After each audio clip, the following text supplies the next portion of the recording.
Hi, I'm Bradley, And I'm Brendan. and on today's episode of Story Proof, we are going to be talking about Resident Evil 3. The remake from 2020. Bum, bum, bum. Yeah, not at all ominous. Well, what a time to release a game with an infection taking things over. Yeah, this game was probably the most perfectly timed, but imperfectly timed at the same time. Yeah, I think I may have mentioned in one of the other episodes, I think probably the first one, that I've got the Umbrella logo on the side of my car with like the Umbrella Corporation and everything. Our business is life itself. Of course, I put that on my car like a week before COVID hit. I cannot tell you how many people would be like, "Was it you? Did you start it?" And you're like, "Haha, no. I just picked a bad time to put stickers on my car." You know, if you look at the opening sort of sequence of this game, where you have the news broadcast talking about the worst pandemic in history, and you've got buildings set on fire, widespread chaos. Oh, the irony. It's just an interesting coincidence that this happened. And you know they had this planned for years in advance, so they couldn't possibly have done this up until that point. Capcom's got that crystal ball, man. What, like The Simpsons? It was actually announced in December of 2019 after the second one just went absolutely crazy. I mean, people were absolutely losing their minds over the remake of 2 and just how much was changed, how much was added, just how much of an almost totally different gaming experience it was. And then 3 was actually developed pretty much right alongside with 2. So that's one of the reasons why the release date really wasn't too far off.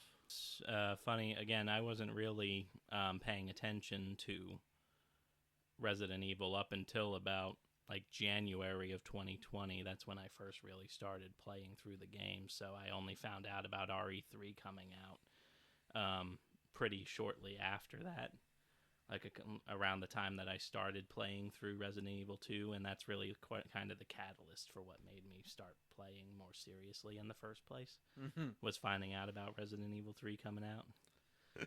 I just love how you played through Resident Evil 5 like 14 times and was like, all right, I guess now I'll get into Resident Evil. Well, we talked about this before. Like I said, I was in this place towards the end of 2019 where I had, replayed through most of the game series that I enjoyed, and I just wanted something different, and I saw, I think, at least one or two of the games on sale, and then I saw that 3 was coming out, so I was like, well, I've played 5 and 6 a million times by now. I guess I might as well go back and see what the rest of the series has what the to deal offer. is, why this Wesker dude hates Chris so much.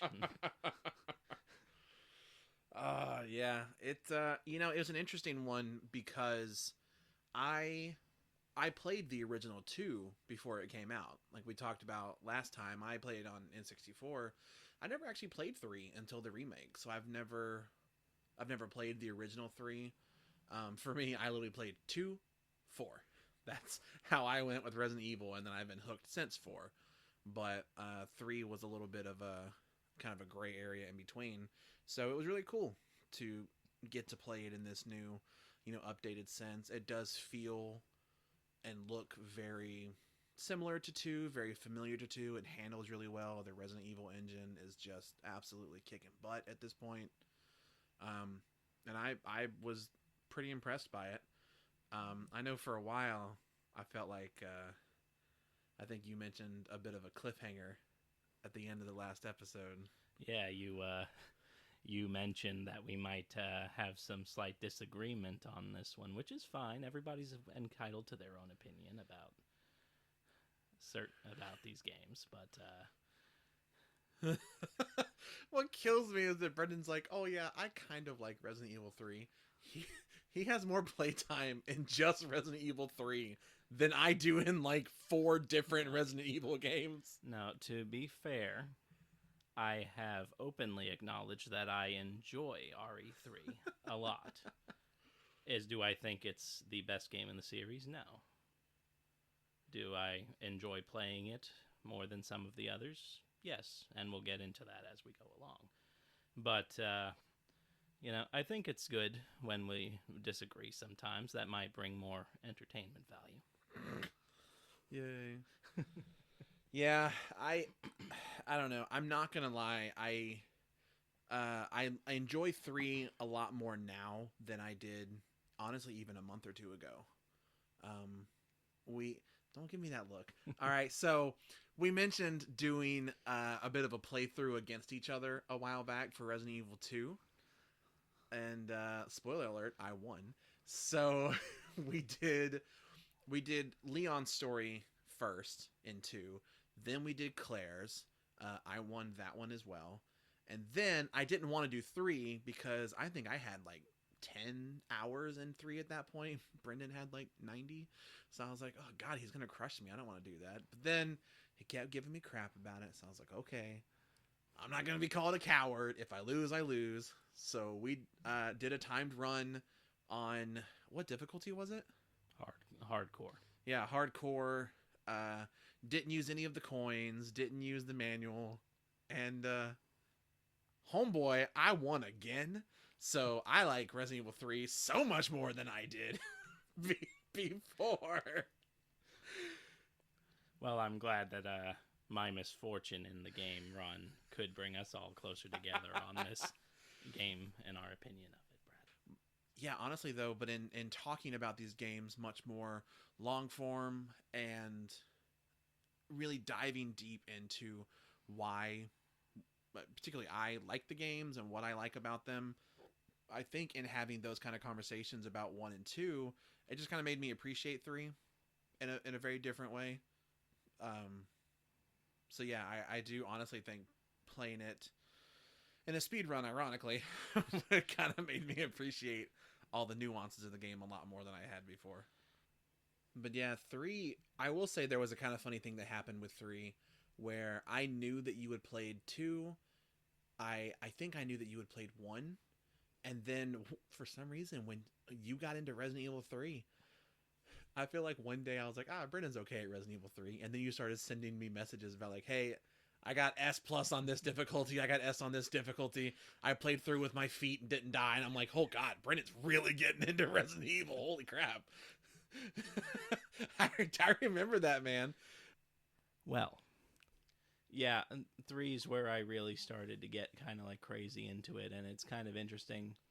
The timing was because, I don't think you had really like played it yet significantly by that point. I think you gave it a month or 2 before you actually went and played it again. Yeah, I think maybe I did a run through when it first came out, and I was like, okay, cool, that's done. And then I just stopped. But at this point, you had already played through Resident Evil 2, and you had probably, S plus most of the runs by that point. Yeah. So, like, I was playing catch-up at that point, and then it was just kind of funny that I started to get ahead of you on something. A game in the Resident Evil universe, especially. Only one. Only one. Oh, God, that's funny. But yeah, Resident Evil 3, when this one came out, I feel like is where you and I have been pretty much on, because I was a bit behind 7 with you. I still think I am a bit behind 7 with you. But then it was like when the 4 remake came out, we were both right there. When Village came out, we were both right there. Yeah. So I feel like really when 3 is when we started to kind of go through this stuff together. And we'll talk about it more as we go along in this episode of what it is that I like, what we like and dislike about it, and everything else in between. Yeah.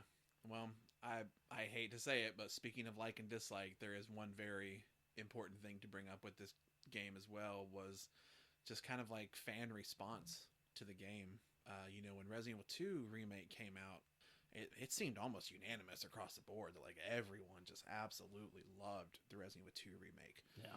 Resident Evil 3 remake came out, did not exactly have the same response. There was still plenty of positive feelings towards Resident Evil 3, and to this day there's still people who say I love most of Resident Evil 3. I love the acting, and I love the characterization of like Jill and everything else.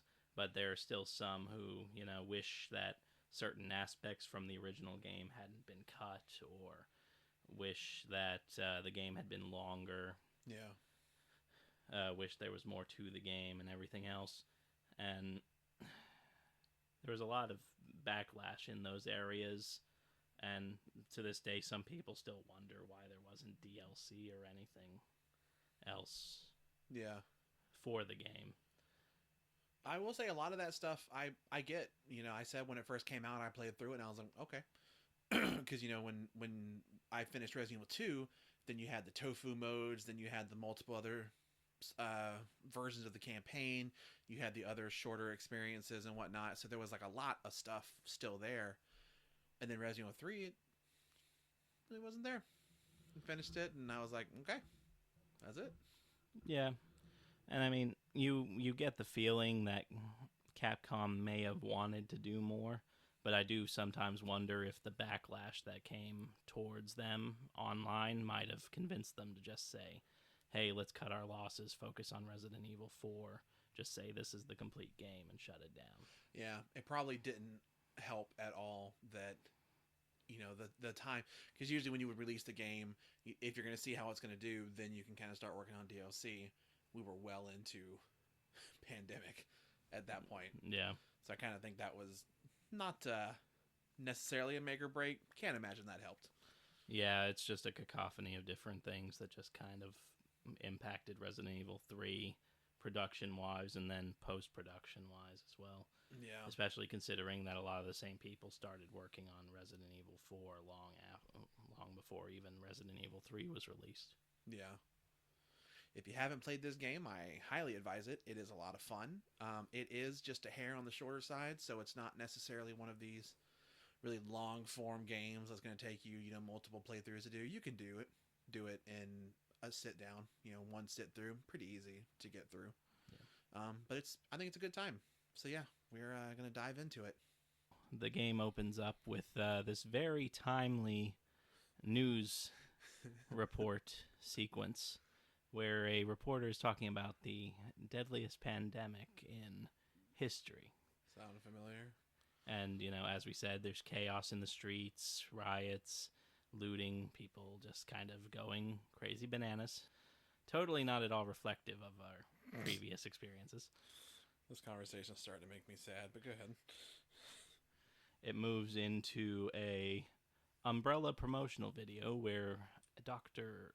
Gorkas, yes, that is his name, Dr. Gorkas, is talking about how Umbrella is here to, help and make the world a better place and provide a better, stronger future for everybody. Thank goodness they're trustworthy. And intercut in with that, you have the European team of Umbrella full on injecting fluids into what we will come to know as the Nemesis. Totally trustworthy. I like Nemesis. Well, I like him until he won't stand still long enough for me to shoot him. You get the title card, and you open up in first person. Shocker. Well, it actually was. It was a very interesting sort of way to open the game, considering, RE2 never had any first person. That's fair. In it.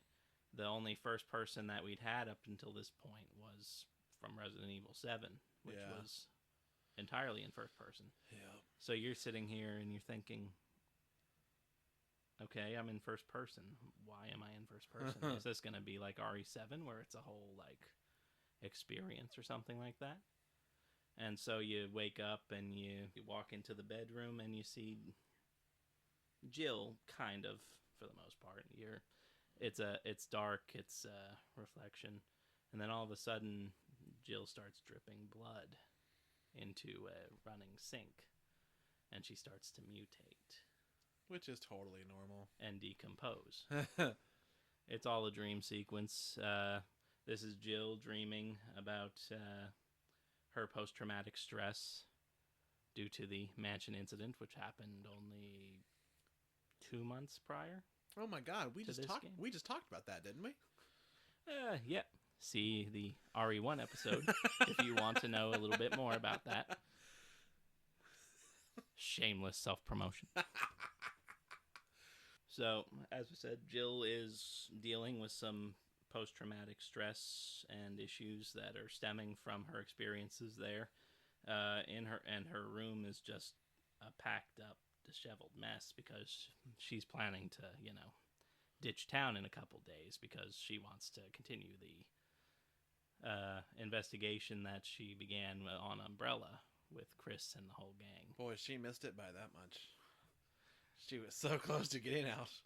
Well, the reason she needs to get out in the first place is because Stars has been completely shut down. Yeah. Chief Irons, lovely little Chief Irons from the last game. Resident Wait a Evil minute, 2. we talked about him too, didn't we? But Chief Irons, we find out, has disbanded Stars in an effort to cover up the actions of Umbrella and his potential involvement in them, as we found out in Resident Evil 2. Irons had a relationship with several people at Umbrella, as did most of the higher-ups in the city official. What a shocker. The only one who could possibly be shocked was Leon. Leon is literally that Pikachu shocked face in Resident Evil 2.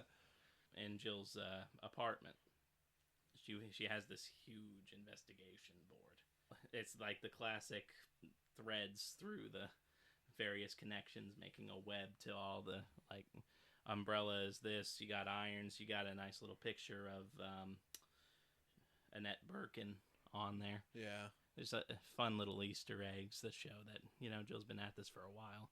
I do like that you said Easter egg, because I was going to say this is a wall where it would be really easy if you were just playing the game. You'd be like, wow, man, that's a lot of stuff. But people like us who have played this stuff a lot are going to sit there and look at the wall and be like, oh my God, I recognize this. Oh my God, I know that person. Oh my God. And it helps that it has a couple of files that you need to, read if you are a person who cares about reading the files and getting the deeper lore. I'm sure we're not going to talk about that at all later. No, absolutely not. Why would we? Why would we bring that up? It's definitely not a Chekhov's gun scenario. Yep. At this point, you're still in first person. You find a letter from Brad just telling Jill, hey, keep your head up, and everything else. Also, complaining about how Stars was disbanded and all that. Brad. What a great name. Brad, of course, being the helicopter pilot who flew away during the beginnings of the mansion incident, the pilot for Alpha Team. Yeah. And circled around searching for survivors that whole night. What a champ. What a Brad. And so Jill goes into the bathroom, mirroring basically the exact trajectory that she had in her dream, and she, this is where you get the first full view of her, and it transitions into third person. Yeah. And the phone starts ringing. Oh my God, who could it be? So the phone rings, Jill goes to answer it. It's Brad. He's warning her she needs to get out of her apartment right away because there's something coming. And just remember, you always listen to a Brad. Trust me, we know best. Sure. And so, right as Jill's about to say, yeah, I'll get out of here. Great, thanks. What's going on? Some big hulking behemoth just kind of comes crashing through all Kool-Aid Man style. I was going to say straight up Kool-Aid Man. And just kind of throws her up against the wall, kind of tries to stomp on her a little bit. And, he's kind of obsessed with Stars. So. Yeah, there are a lot of little things here where she's just trying to get out of the building, and every time the game makes you think for a second, okay, that's over. Nope, here he is again. Okay, that's over. Nope, here he is again. You're like, oh my God, how many of these are there? There are a lot. And this, of course, is the nemesis. This is the tyrant of the game that is tasked to hunt down Jill and the remaining Stars, as we'll come to find out in the city. So yeah, I really like how you compared him to the Tyrant from 2. I mean, it's a very easy comparison. They are very similar, but I'm also looking forward to talking a little bit about the differences between the two, because it definitely is like an evolution of, a system that they used into, and they're like, how can we improve it? How can we change it? And you see a lot of that throughout all of Resident Evil 3. Oh yeah, there's certainly similarities. There's certainly similar uses between the engines from RE2 to RE3, but there are definitely differences that'll need to be discussed as we go along. Yeah. Um, But yeah, after all of these attacks, she finally gets out of the building. We take a little bit of a pause on Mr. Nemesis, and she goes outside and runs into Brad. yes, Brad Vickers, who just comes running by the alleyway that Jill emerged out into, which I guess makes sense. Presumably, he was, coming to Jill's apartment to try to help her get out of there while he was warning her. Yeah. Presumably, in this fairly large metropolis, there was a payphone or something on the corner. Yeah. I always liked that he wears such a vibrantly colored outfit. Like, as soon as he runs up, you're immediately like, that guy. That guy. Yeah. Yep. But yeah, you are now with Brad, and he is like, we gotta go. And Jill's like, okay. Okay, what the hell was that thing that was chasing me? I don't know, Jill, but I know it wants to kill us. Yeah. So, or at least capture us. So, let's skip town. And this is when you're out onto the streets of Raccoon City for the first time. This was very, like, peak pandemonium. Yeah. Right down to the point, you run through the main road, you go past this giant, Cineplex area that's on fire, and then as is most of the city at this point. And you actually run by a fun little Easter egg where it's actually Nemesis's canister. Yeah. That's right there on the corner, right outside of Jill's apartment, and you're like, oh, that's cool. It's the canister you see him being shipped out in during the opening credit scene. And it's really cool. It's easy to miss on a first playthrough if you don't really pay attention, because you're running trying to follow Brad, and you cut around the corner, and then all of a sudden you see backlit and just a horde of zombies trying to get through a fence. Yeah, this is actually one moment that always just annoys the out of me when you play on harder difficulties. This first freaking zombie grabs me. So there are two parts in this game, that this and the stupid rolling head. Sometimes I feel like I'm coming out of a cutscene and they've already grabbed me, and I'm like, well, I'm dead. You gotta hug the barricade, bro. Yeah, I know. Sometimes that zombie is just very spry for a zombie, and he's like, nope, grab. Oh, I'm dead. But anyway, you come out of this cutscene where they break down the fence, the zombies do, and Brad and Jill dodge into a bar that's right nearby, and they try to hold back the door. The zombie horde is just kind of breaking in, so Brad tries to kind of shoo Jill away and tell her, hey, go on ahead. I'll try to catch up when I do.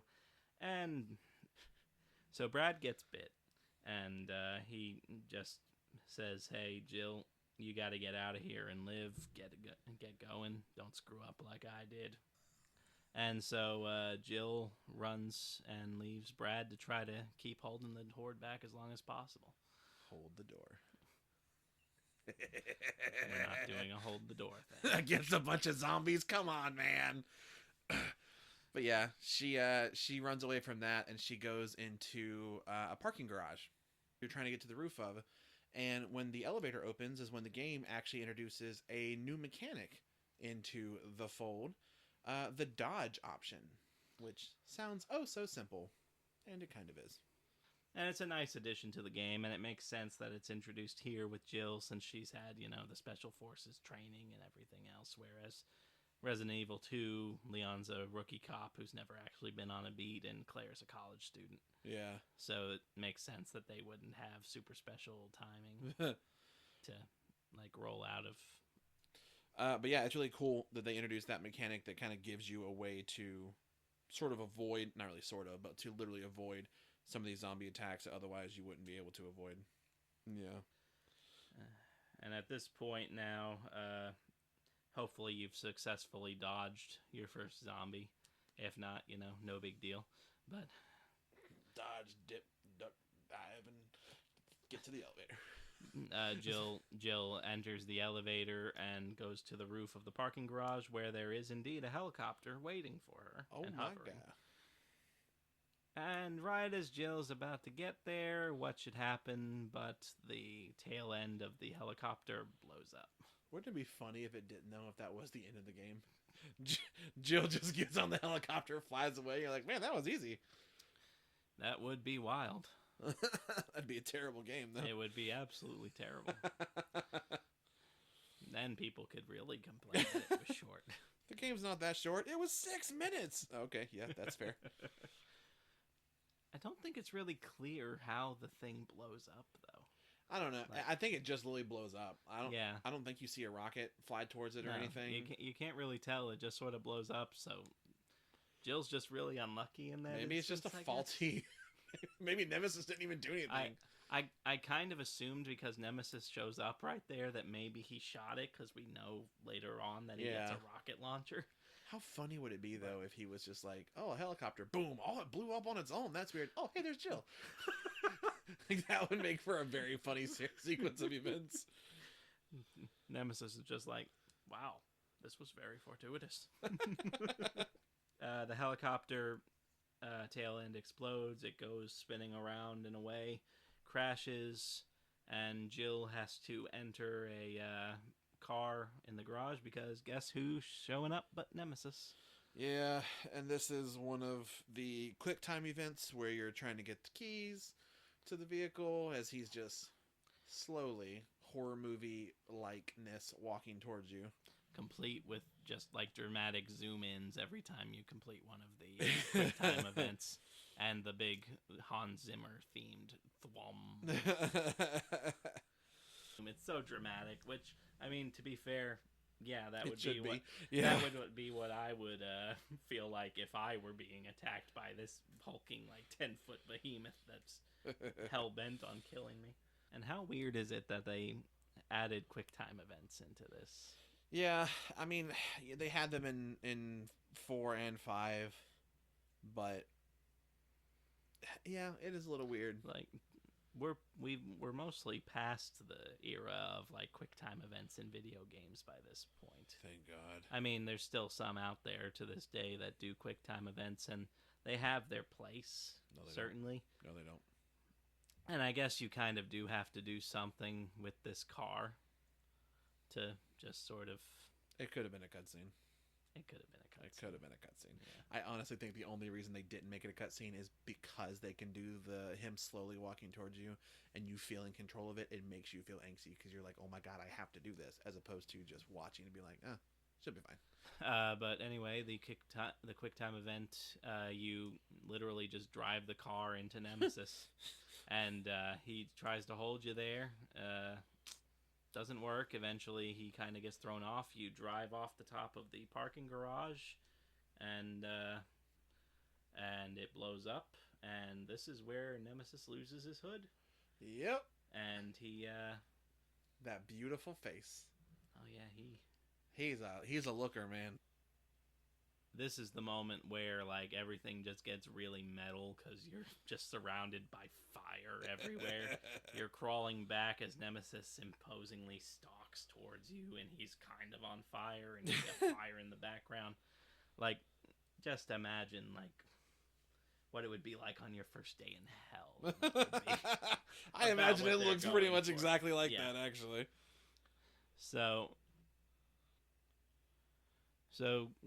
Nemesis is stalking towards Jill, and, he's taking his sweet time going in for that kill, and all of a sudden you hear a very fun expletive come over the airwaves. Very apropos for Nemesis's appearance, might I add. And this is where we're introduced to Carlos Oliveira, our secondary protagonist of the game. Carlos is holding a classic Resident Evil rocket launcher, as one does, and he takes a shot at Nemesis, feel like this is a good time to bring up his tentacles. So I mentioned earlier about, well, kind of slightly mentioned earlier about how Nemesis and the Tyrant from 2, otherwise known as Mr. X, how they are similar but different. Mr. X, just on base, is a tyrant. He's big, he's strong, he's kind of slow for the most part. Nemesis is considerably more nimble than him, even before you get into some of the later variations, which get annoyingly nimble.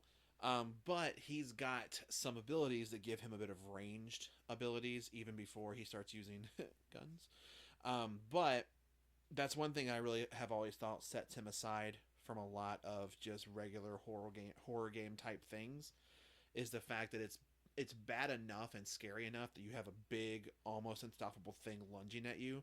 But when you're like, oh, I'm far away, and all of a sudden a freaking tentacle thing shoots out of his arm and grabs you, you're like, oh, I'm not as far away as I thought I was.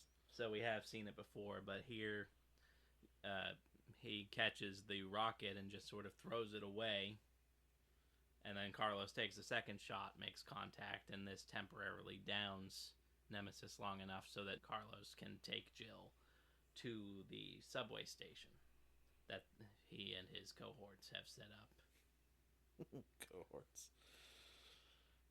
And it is when we get to this subway station that we find out that he and his cohorts are from Umbrella.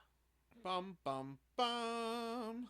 This is a group of paramilitary people that Umbrella employs that are meant to help contain their biohazard outbreaks, which, you know, is a weird thing for them to have on the payroll and nobody knows about it.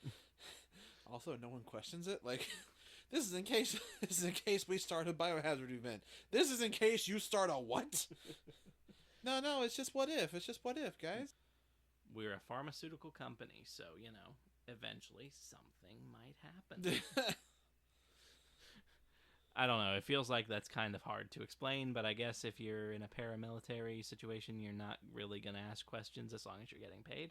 I don't know. Fair.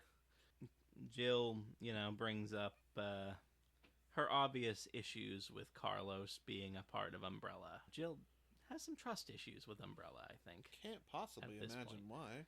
She points out that they are pretty much involved in starting all of this mess, and Carlos just, I don't want to say he brushes it off, because he doesn't know anything about what Umbrella's doing. He just thinks, you know, it's just a job that he's supposed to be doing. Yeah. And he doesn't obviously know the more nefarious sides of Umbrella. They meet Mikhail, the head of the unit. Mikhail explains to Jill that they have been working on a plan to shepherd some civilians who had survived thus far in the outbreak to safety through the subway. But they can't get it going because the power is shut down. I'm sorry. I just love this super prepared military unit, and they are just completely shut down in all of their endeavors because they don't have power during an apocalypse. Well, to be fair, that is generally speaking a common tactic to try to suppress rioting and whatnot. Is to yeah, that's cool. I get that. What I don't get is why they didn't prepare for it. Well, no, they know how to power the subway. It's just that they don't have anybody who can go out to get the subway powered up until Jill shows up. Jill reluctantly agrees to help them because, you know, she's very clear about she's helping the civilians, not Umbrella, because Umbrella bad. Yeah. And then Carlos sends Jill off into the streets of Raccoon City once again to try to restore the power and set up the subway line. Which is a totally normal thing to do. Oh, hello, stranger. Please, save all of us. I mean, to be fair, if you're in a zombie apocalypse, you're going to, you know, band together to do what you gotta do, right? Oh, I thought you were going to say immediately dictate things for other people to do. I'm like, yeah, fair. Yeah, so she takes off. You do have an area here where you get to access your storage crates. There are, if you do have someone like the DLC or unlockable items, you can usually access pretty much all of them here. One thing I do really like is that they give you access to some key items early, such as the bolt cutters. It's really nice that you can get these here. Jill goes out into the streets proper and she finds an alleyway on fire, which is her only way to go to get to the power substation. Thus begins the tale of getting a water hose. And you gotta just kind of maneuver your way through various apartments and or donut shops in Raccoon City. And you eventually find a water hose just sitting inside of a building. Because that's normal. You grab the water hose, go back to where the fire was, you put the fire out, and you get to meet this cool cat named Nikolai. He just sucks. Nikolai is another member of Carlos and Mikhail's UBCS unit. And he sucks. His introduction is him shooting a potentially infected member of his crew in the head. Because he sucks. And then you keep on trucking at that point, and you get to one of my least favorite parts in the history of Resident Evil. This is where you get into the power substation. You get a nice little hip pouch right before you go in. You find a series of green herbs off to one side. You find a locked door going into where you need to get your to get to the power switches to turn the power back on. And this is where you acquire the lockpick from a guy who then explodes because bugs are inside him. Who explodes because story. It's basically kind of a smaller version of Brendan Fraser's The Mummy, when the scarabs are kind of inside everything. And she goes to unlock the door to get into the substation, and we have our lovely little creatures known as the Drain Deimos.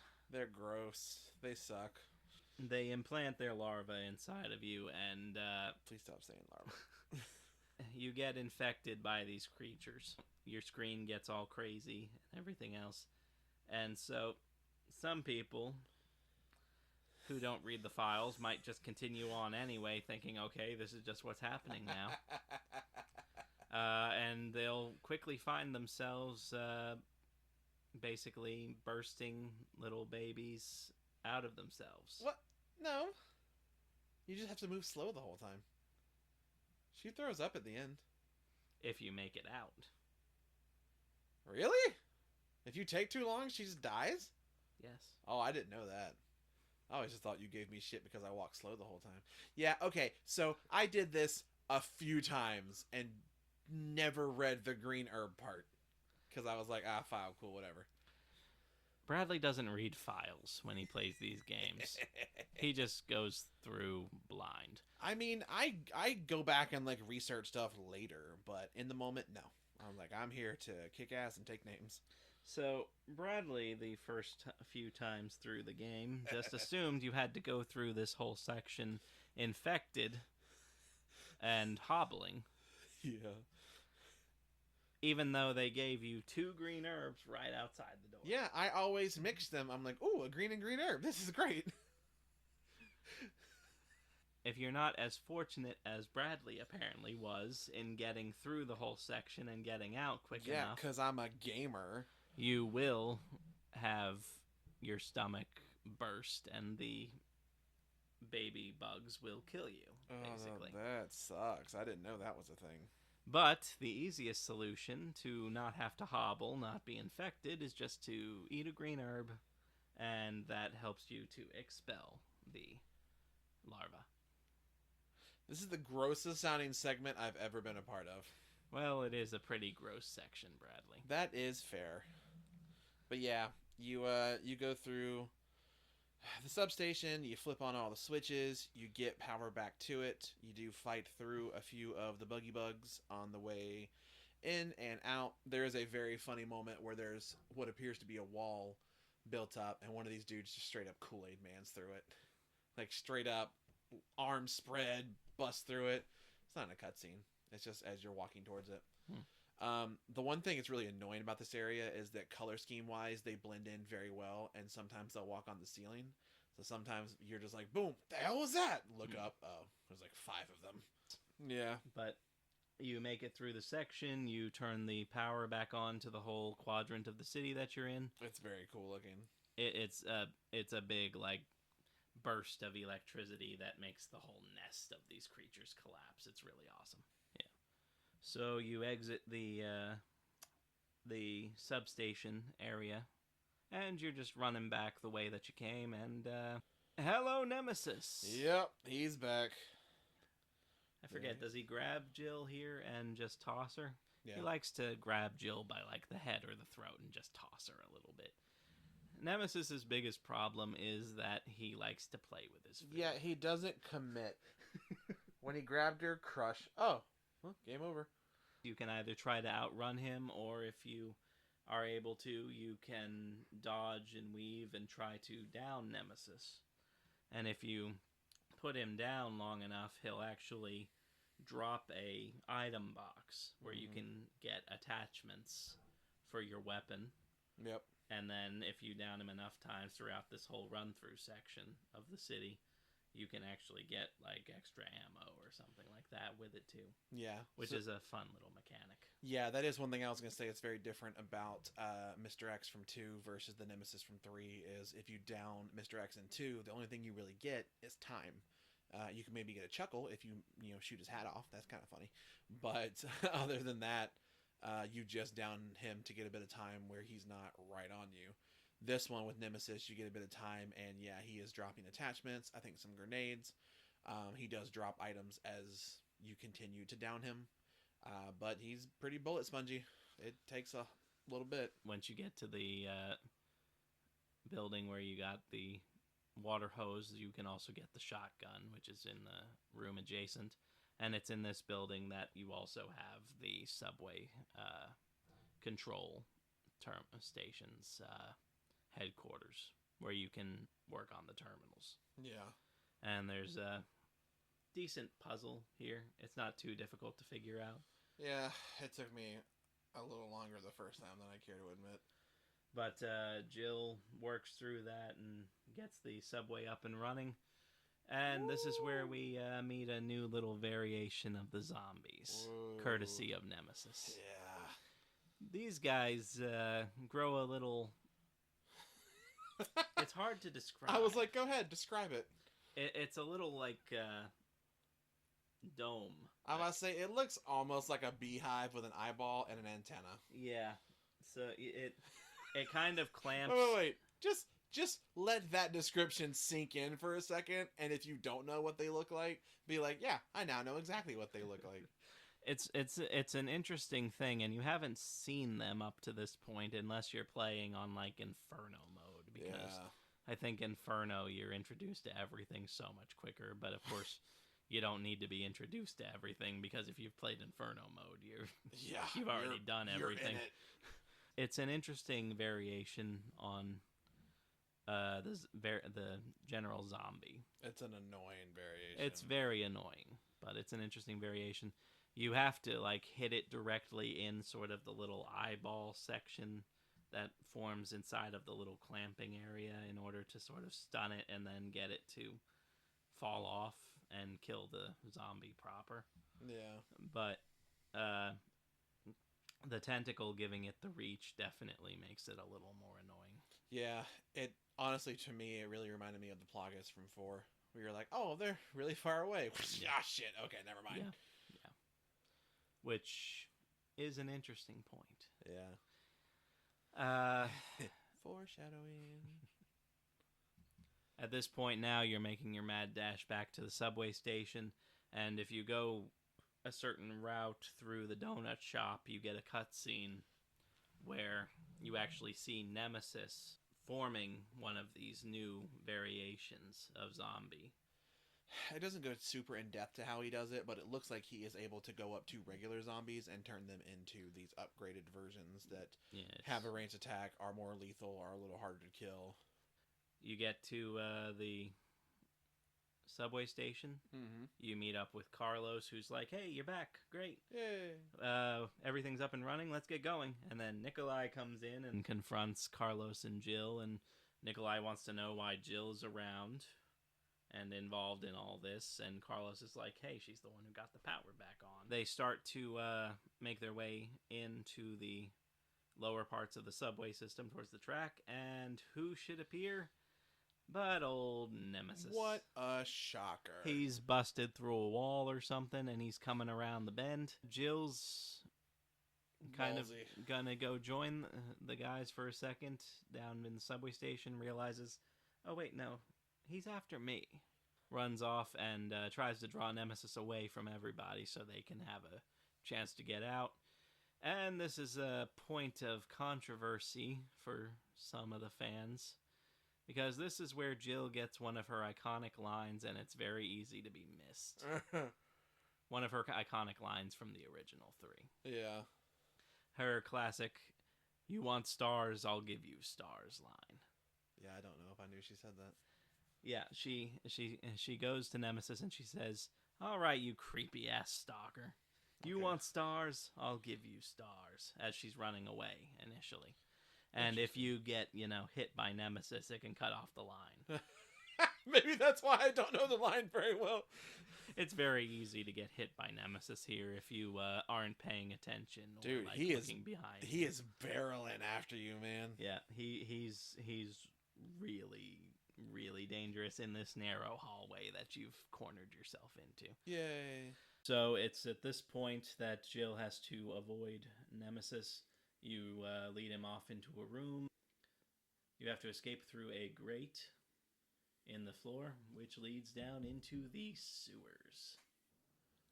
So yeah, now we are officially into the sewers, and we get to fight, let's just say, a uniquely designed enemy.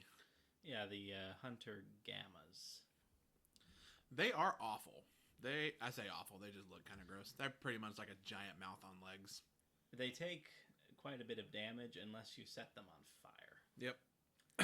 Which, I mean, that tends to slow down most things. Yeah, you learn pretty quickly that you can set them on fire, because at this point you also find a grenade launcher, which gives you fire rounds, which... You work your way through the sewers, and then as you come up, oh my god, another Nemesis encounter. But yeah, you do now have a fight with him at a construction site. This one gets a little hot. Literally and figuratively, considering he sets the entire building on fire. Yeah, it does this kind of funny animation where, in a very video game fashion, the fire rises conveniently as you do. So you get to the top, you have your fight with Nemesis, and, once you beat him, after he sets everything on fire, including himself half the time, you slide off the side of the building, John McClane style.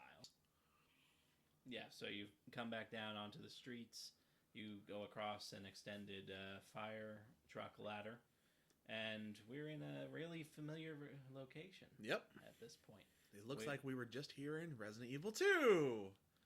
We are actually in the streets behind the RPD, near the exit of the parking garage. And, of course, what else is also here but Gun Shop Kendo? Oh my god, he was in Resident Evil 2. Okay, I'll stop now.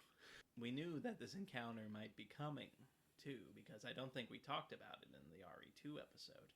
But in the RE2 episode, when you go into Gun Shop Kendo as Leon, you find a letter from Jill to Kendo, telling him, I don't know why what your reasons are for not coming with me, but I hope you get out and everything's okay. Yeah.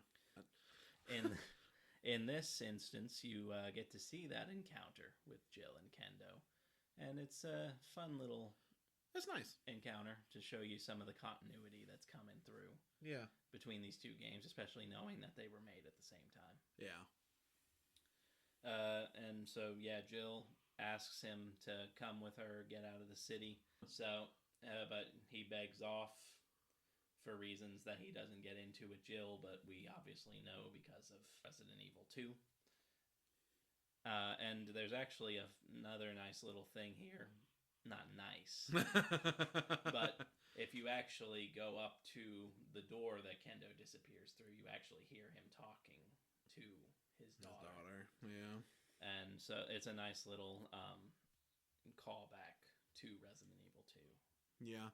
In It that is. way. I would say nice moment though. You know, Yeah. getting to see the continuity between different games like that with a character that isn't both not a particularly, big character, is not ground shaking that he's here or anything, but it is just a nice moment to see the parallels between the two, and also really to set in stone that this is the same city. This is a very similar time. You can kind of see how one transitions in the next.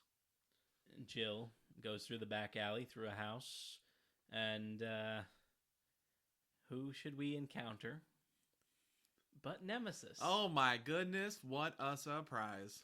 And guess what? It's not the same old Nemesis. Nope. This time, he's got a rocket launcher. God, he got more annoying. A rocket launcher that he attaches to his arm. With the, biggest freaking laser sight ever. This thing looks like the freaking laser sight from the Predator. It is just a beam of red. Yeah, so he chases you through some back alleys, shooting some rockets at you, as you do. What a douche.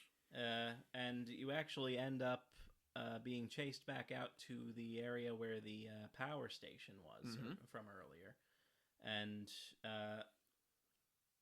you manage to escape Nemesis by being casually blown over a barricade. Casually. A rocket launcher kind of hits near you. You get, the explosive backlash from it, as one does. Jill takes a lot of punishment in this game. And just keeps on trucking. Also, the worst is yet to come. Yeah. And that barricade actually leads you back to where you truly started the game. Where you first encountered the fire that you had to put out. So it all comes back together. You have to follow a specific path through the now flaming streets of Raccoon City because things are just getting worse. Yeah, I love how this game just slowly degrades as you go. And then you start to make your way up through the area, and Nemesis makes good use of this rocket launcher he's got. This is literally my least favorite part of this freaking game. So there's a toy shop right in the center of the city, and it's got this big old head of its mascot just sort of spring-loaded. It's like a giant bobblehead or something. I hate him so much. And so the Nemesis takes the rocket launcher, shoots the bobblehead off of the top of the building, and it starts rolling down the staircase that Jill's trying to go up, Indiana Jones style. There are two things in this game that, particularly on higher difficulties, if you do not react for it, the split second it happens, you're dead. One of them's the first zombie you encounter. If you don't book it instantly, he's going to grab you and he's going to eat you. If you do not book it, I will say this one got me the first time because I thought it was still a cutscene. All of a sudden the thing hit me and I'm like, what the hell? It killed me in a cutscene? And the next time I'm like, oh no, this thing's graphics are so good. I just didn't realize I was able to move. Yeah, that's one thing about this game is that the transitions from cutscenes to actual gameplay are really smooth. Yeah. But yeah, you've got to book it real quick for this big head that's going to, crush you, as big heads tend to do. I've never really had trouble with the running away portion, but if you try to start running past the head too quickly to try to get the head start on Nemesis, you can also still get crushed. That's really funny. Like a second or two after the head starts to sort of settle down in there. So that's gotten me a couple Now, I can't say I've ever experienced that one, but that's really funny. But once you successfully avoid the giant rolling head, you just make your dash towards the subway station again, because at this point Carlos has contacted you and said, hey, he's got a plan to try to slow Nemesis down. And that plan involves explosives. Go figure. A lot of stuff blows up in this game. on the backside of the subway station, there is a gas station, and Carlos has set up some trip mines around there. And those initially cause Nemesis to stumble. Then Carlos shoots him a bit. Doesn't really work out that well for him. But then, hey, there's a gas tanker right behind Nemesis, so we're going to close the metal shutter to the back entrance of the subway, blow up the tank, and send Nemesis flying into the shutter. Yep. There are so many moments in this where they're like, yeah, that'll take care of him. They don't. I mean, logically speaking, some of this stuff should have stopped him by now. I mean, yeah, that's fair. Except it's Nemesis. Yeah. And he just keeps trucking. Nemesis's health bar is kind of down at this moment. You can clearly see where he made impact with the shutter. It's just this big old like Looney Tunes-esque bulge that's going on. I'm telling you, and there's some very cartoonish things about this. Like, it takes them seriously, but there are definitely some moments where I'm like, they had a bit of fun with this. I mean, they're just knowing this franchise, you kind of have to. Yeah, that's fair. Like, there's a lot of cartoony stuff going on in this franchise, yeah. But it works because you can take it somewhat seriously, but not too seriously. Yeah. So you follow Carlos back down to the train. You re-encounter Mikhail, who is giving Carlos and his partner Tyrell new orders. Mm-hmm. They have to go find Dr. Bard. What a shocker. Who is Dr. Bard? We don't know yet. But clearly he has Doctor in his name, so it's probably somewhat important. Doctor in a Resident Evil franchise, he made a zombie virus. That's what they all do. But yeah, so they now have a bit of a situation where the two characters we've been following for most of this, they kind of split up. So Carlos leaves, Jill stays behind. Jill is about to supposedly leave on the train. Well, I mean, not supposedly. The train does leave. Sure. Like Mikhail, Nikolai, all the innocent civilians that are on the train that they were trying to get out, they're all there, and the train starts moving, and they get moving. Mm-hmm. Just keep coming, and they don't stop coming. Yeah, I was like, how well does that go for them, Brendan? Well, you know, you can't keep a good nemesis down. So, Nemesis shows up after interesting conversation between Mikhail and Nikolai. Yeah. Because this is where you start to get the sense that Nikolai and Mikhail are not on the same side. This is where you get the sense? Well, no, but this is where you start to get the real story sense that, like, Mikhail knows what's going on. Yeah, I'm not gonna lie. Nikolai's like that dude. There's one of those spoof movies about, like, We Are the Spartans, where the bad guy's name is literally Traitoro. Or when John Cena's like, they're called Decepticons. Why is no one noticing this? He is that level of, the bad guy. Nikolai is very clearly the bad guy. Like, yes. Come on, man. I mean, from the very first moment you meet him, he shot one of his own guys. Yeah. So, like, even without that, you're like, bad guy. But but this is where you get the sense that Mikhail knows that, you know, Nikolai's doing his own thing in all of this and not following his orders, the same orders that the UBCS are following. Oh my goodness. So he knows about him being a bad guy. Do you think he can do something to stop him? I mean, he probably could. But this is when Nemi shows up. It just destroys everything. You get a nice little explosion. Nemesis has blown up the train with all the civilians, the train car with all the civilians. Yeah. So that's automatically depressing and just kind of immediately defeats the purpose of everything you've done to this point. Yep. But obviously it had to happen. The game's not going to end at this point. At least you got a grenade launcher. Glass half full, baby. So it's at this point that Nikolai ditches Mikhail and Jill in the car, locks them in to confront Nemesis and presumably, you know, die. Yeah. Because, you know, Nikolai sucks. Mikhail starts to shoot at Nemesis. doesn't work very I was well. like, it's just as effective as you think it's going to be. But he does have a second trick up his sleeve after Nemesis, impales him with his tentacle. As you do. He has a explosive that he grabbed off the seat on the train, and he goes all the president from Air Force One and is like, "Get off my train." I'm not gonna lie. In all the attempts to kill Nemesis so far, I think this is the one where someone's like, "That killed him." I'd be like, you know what? That's fair. Yeah, because this also derails the train. Yeah, this is not like a little hand grenade. So you're derailing the train. You've got a pretty massive explosive that is point blank at Nemesis. So yeah, you would probably think, okay, this is probably the best shot that we've got. But there's still a lot of game left. So yeah, there are still so many Nemesis fights left. Oh my god. So clearly this isn't the end. Nope. But at this point, Jill, during the train derailment, knocks her head and gets knocked out. Mm-hmm. And we have a transition to Carlos and Tyrell on their mission. And where should they be? But the RPD. Yeah, so now we are at the old Raccoon Police Department, and you take control of Carlos as you and Tyrell are here looking for the infamous Dr. Bard. You know, that doctor that's mentioned in all the other Resident Evil games. He's not.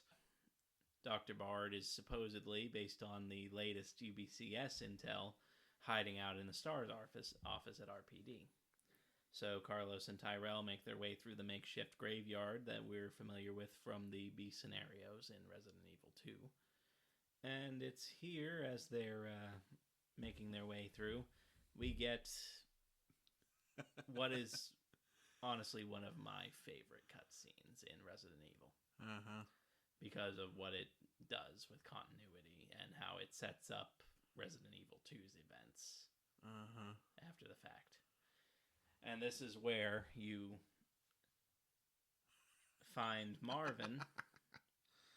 Marvin, who we know from Resident Evil 2, being attacked by zombified Brad, who we know got bitten earlier in the game. So, and man, this is the moment where you just get all of what Marvin was throwing down in Resident Evil 2.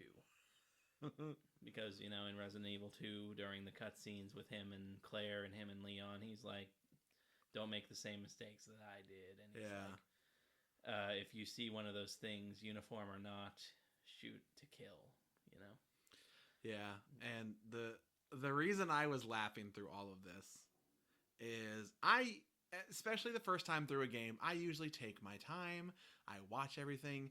I guess maybe I skipped this cutscene or something. When we were preparing for this episode, Brennan's like, yeah, the part where Brad bites Marvin. And I'm just like, what the fuck? Brad bites Marvin? I didn't know that. I had no freaking clue that happened. It did. It happened here. I don't know how you missed it. I guess I just skipped it. And to be honest, that's usually around the time where, you end from like a big section and you're taking over Carlos, and I'm like, all right, skip, let's go. That's so fair. Chances are I've probably skipped it every time since, but I just cannot believe I skipped it the first time. Yeah, that's fair. But yeah, this is a huge moment because you never knew the story of how Marvin came to be bitten. You just knew. I played this game a few times and still didn't know how Marvin got bitten. So then it's because Brad, who's zombified but not quite zombified yet, Marvin's just shooting him, trying to get him to stop like any other zombie would, and he tells Brad that he's sorry for shooting him and having to put him down, and Brad talks. Oh my god. Like, we really haven't heard the zombies talk yet, so Brad's maybe not quite fully gone yet at this moment. And this is where Marvin hesitates for just a minute because he hears Brad say sorry, and then that hesitation is what gets Marvin bit. Chomped. So at this point, Marvin disappears into the RPD. Carlos and Tyrell deal with Brad. and they enter the RPD. We talked a bit about continuity and a bit about these games being made, pretty much at the same time. This is where you just get it. I mean, point after point after point. Like, oh, that body was there when Leon and Claire were here. Oh my God, we see that body end up there. Yeah. Yeah, you get a lot of really cool moments like that. Well, not just that. Like, when you're Carlos at the very beginning, when you first go into the RPD, like, try going up to the spade door, and he'll just make a comment about how the door's weird, man. Like, and yeah, so after they look at the computer and they locate where the STARS office is, Carlos goes on through, and this is where he encounters a licker. Oh my goodness. Not really encounters it, he more just witnesses it wrecking a couple cops. And this is where you get that first bit of setup and continuity with the Easter egg of the two cops that you first see in the hallway. Mm-hmm. The one that has the falling apart face that Claire and Leon first run into, and the one that's hung up on a pipe.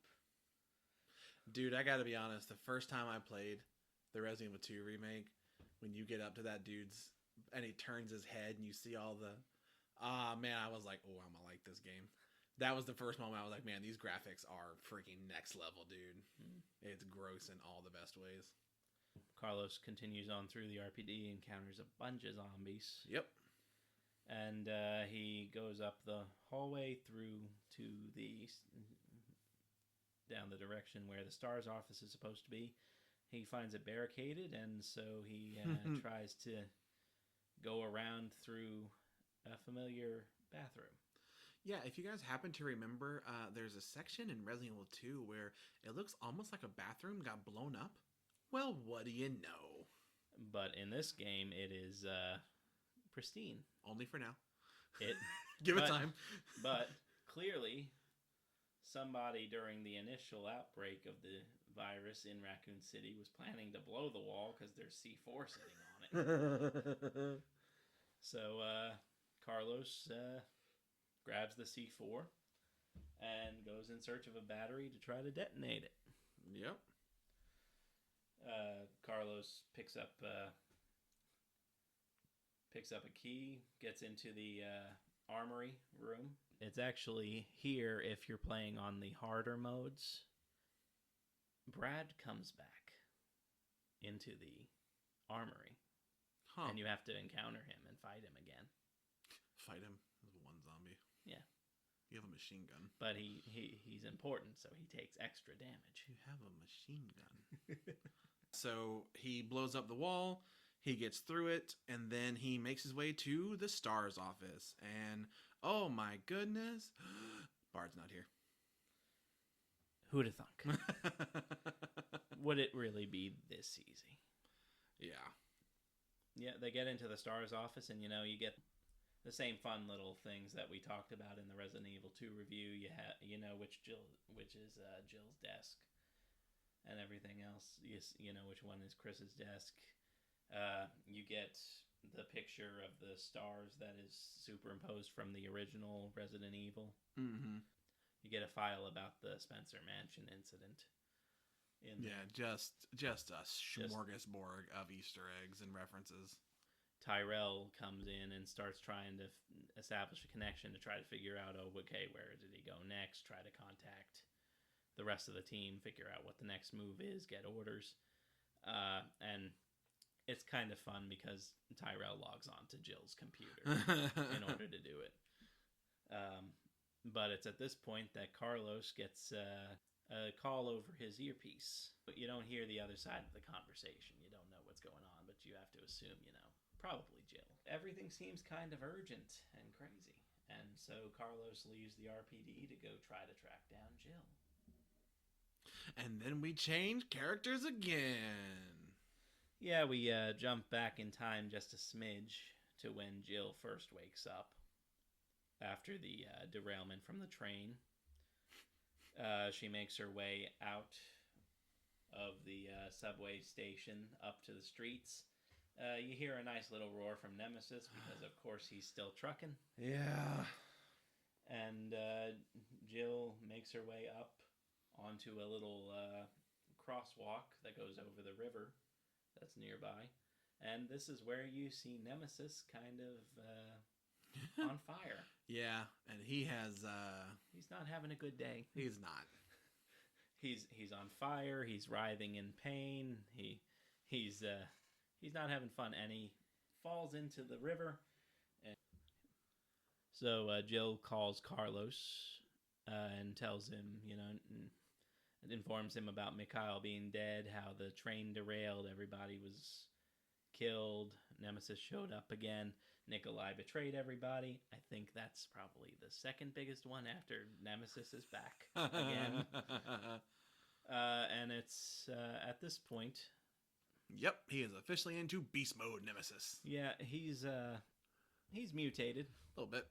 Into, I think a lot of people kind of refer to it as like a dog thing. Yeah, I do feel like I do it too, where if you see something on, like, walking on all fours, you're like, boom, dog, got it. Even though plenty of animals do that. So he's a lot more feral. He runs on all fours, and he's just chasing Jill. Yeah. Same thing he's been doing all day, just differently. Yep. Chases her across the bridge in a very similar controllable cutscene, just like the beginning of the game. So then you have this this fight in the courtyard, and this is my least favorite Nemesis fight. He's just annoying. Yeah, you just have this fight where it introduced the mine rounds to your grenade launcher, and you have to knock him off the tower, which he climbs a little bit, all King Kong-esque. So you do that a little bit. He does his circling around. You shoot him a bunch, and he just sort of collapses. Yeah, I don't know why this one annoys me so much. There's just something about this fight that I just don't like. How bullet spongy he is, maybe. Maybe. I know there's a weird glitch with when you aim, the camera stays zoomed in. When you aim after you finish, and the only way to get out of it is to do a dodge mechanic. Oh, interesting. So that always throws me off just a bit. Huh. I don't know if I knew that. Yeah, he finally goes down for the count. This is the end of Nemesis forever. He's never coming back. So, Jill has to take a nice big step over Nemesis's outstretched arm because he's right at the exit of the courtyard under the clock tower. I mean, just chop it off. You're right there. And, Jill gets grabbed by Nemesis. Oh my god. Because, of course, he wasn't dead. But she gets a nice cool moment where she literally chops Nemesis's arm off by dropping the gate down on it. Yep, that's what I just said to do. But so that temporarily knocks Nemesis back and stuns him a little bit. Losing an arm will do that to you, I guess. But he immediately sprouts another tentacle. Yep. Which Nemesis lashes out at Jill with, and it implants a spine into her arm. Yep. Which transmits the T-virus. And she is officially very much infected. This is a bit different than the one earlier where she was infected by the bug. This is not something that a green herb is just going to take care of. No, she passes out almost immediately, starts convulsing on the ground. Nemesis then passes out at this point. And they both got to recharge a little bit. They gotta recharge, and Nikolai shows up. Yay. And, Nikolai's just doing Nikolai things. That's pretty much his entire existence in this game. Nikolai shows up, Nikolai does Nikolai things, Nikolai leaves, ? And we still don't really know what his game is. We just know that he's got some sort of game going. Yeah, he's evil. Look at him. We've had this conversation. He's evil, but you don't know exactly what he's up to. Evil things. Evil guy gonna evil. And so at this point, you transition about a half a day later. Yep. It literally says about half a day later. And Carlos finds Jill. Yep. And he carries her all the way back to the hospital. Yep. So now we have a character shift again, where we were obviously not playing as Jill. She is not doing great. But we do take over as Carlos. Yeah, and the reason we're here at the hospital is because this is where Bard has been located to. Yep. Now is in the Spencer Memorial Hospital, and the reason Bard is so high up on the list of priorities is because he has created a antidote for the virus. Yep. So Carlos heads off through the hospital. He encounters, various zombies and whatnot. He then encounters the Hunter Alphas. Oh yay! These are the same creatures that are encountered in Resident Evil 1, the original, and they're introduced in exactly the same way with a quick-paced first-person POV red filtered shot, which is a fun callback. It's a really cool shot. It's really cool. And so you encounter these as you traverse through the hospital. Yeah, they suck. They're fast in a way that if they get up close and personal, which they love to do, it can be a little difficult to position yourself well to take them out. It's kind of like when we get to the newer Resident Evil 4 game, there are a few situations where something around you moves fast enough that it's almost like you would need to be playing in a first-person shooter in order to react fast enough. But they're not too bad. They've got a big weak point, all of their back. And you don't fight enough of them that there's not like an army of them. There's a room later on that's really annoying unless you chuck a grenade in, then you're like, yay. But yeah, so you are now fighting your way through the hospital.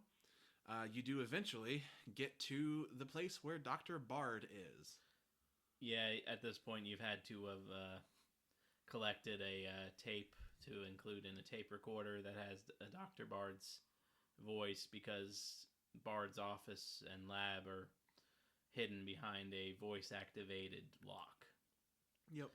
And if you try to go through this lock, you get some nice, fun interactions with Carlos.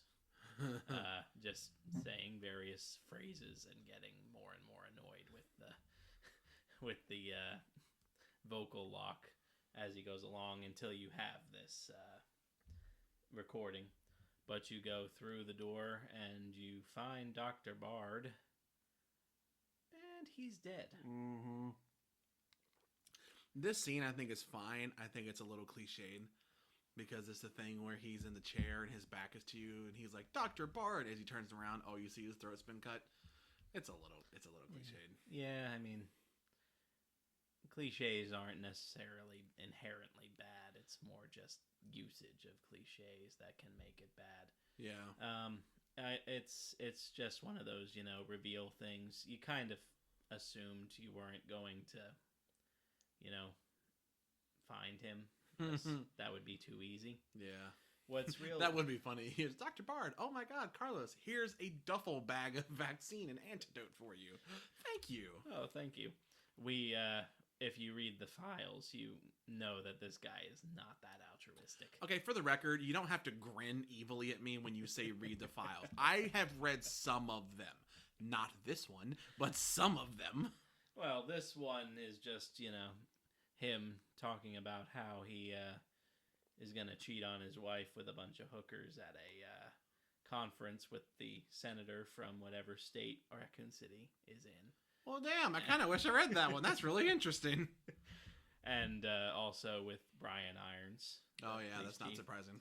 He's a part of the whole conspiracy with Umbrella because he works for Umbrella. So, and he's, a part of this whole thing. But Irons was such a nice guy. Oh, yeah. He was really not. He was the worst. No. And Bard's not a good guy either, except, he apparently grew a conscience right here at the end. Yep. So, but at this point, you're going to find a recording of Dr. Bard on the computer, which basically shows him growing said conscience. He informs everybody about a little bit of what Umbrella was doing, his part in it, and how he had created the vaccine, and that it was hidden underneath the hospital in an underground lab. Yeah. Go figure. This is kind of Umbrella's thing. Everything isn't in the underground lab. Which one? The underground lab. Carlos finds the vaccine, fights his way back to Jill, and administers it to her. Yeah. Just jabs it right on into her shoulder there. It's a good thing it was not a more intricate vaccine that needed to be put in a very specific place. You know, like most vaccines are. But yeah, it is a nice moment where when I first played this, I was a little nervous she was just going to instantly wake up, because there's always that certain level of, like, you know, that's not how things work. One thing that always bothers me in movies is when someone gets shot and they just fall and they're instantly dead. I'm like, that's in a twisted way. That's not quite how that works. But yeah, she does not instantly open her eyes. No, you're given a little time lapse where you're very clearly shown some time has passed. And this is where Tyrell comes back in. And he's not looking so good.